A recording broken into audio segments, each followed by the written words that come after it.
ये गाना हर स्टेज पर हम गाइला और सब लोग के बड़ा यूट्यूब के माध्यम से प्यारा से याद मिलल। बाकी एक औरत का कहत है बैठ हाथ मत मारो भाई, गिर जाई। हाथ मारो, हाथ मारो।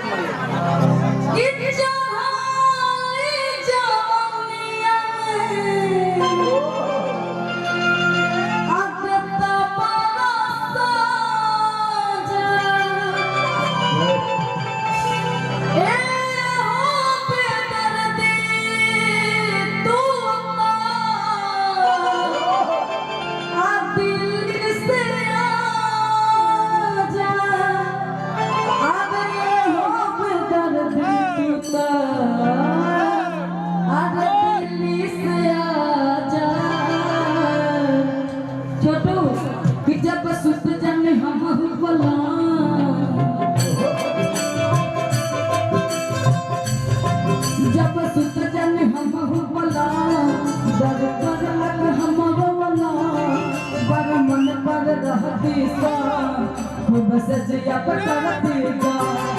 जब सुत जन हम बोला बड़ कर लग हम बोला बड़ मन पर रहती सा खूब सजिया पकड़ती जा। जब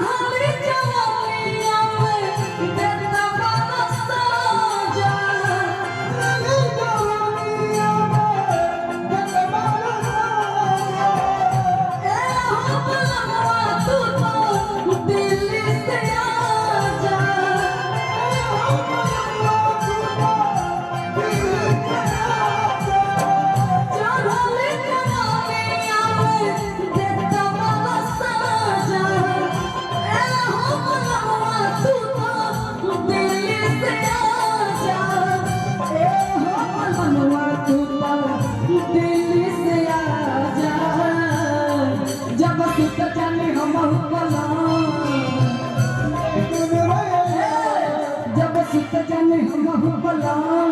बड़ कर लग हम बोला बड़ मन कर रहती सा खूब सजिया पकड़ती जा।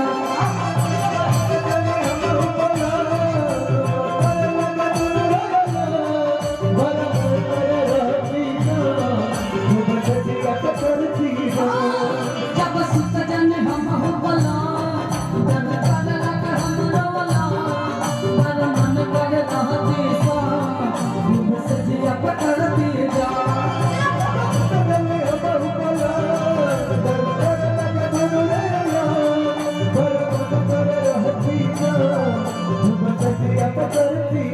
बड़ मन कर रहती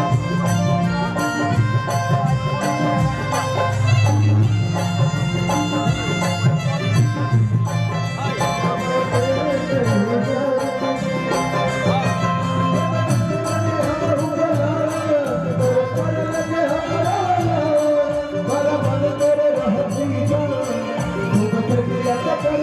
जा।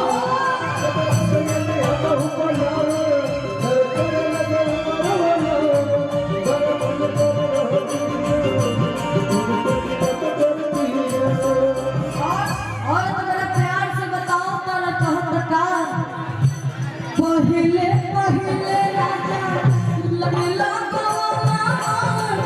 लाके बैठैया अपना घरवा।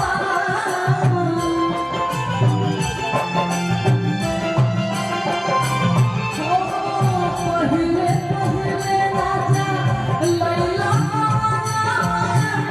लाके बैठैया अपना घरवा।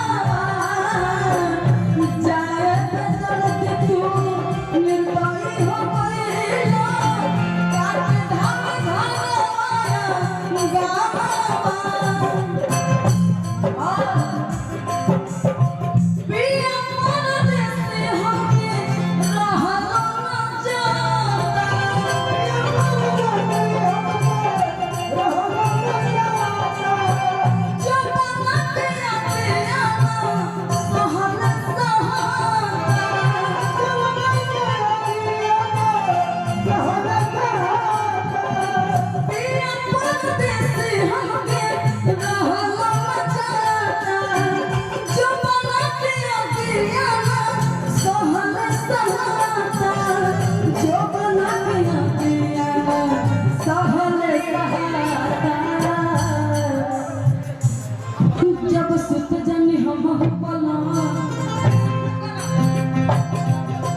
जब सुत जानी हम बोला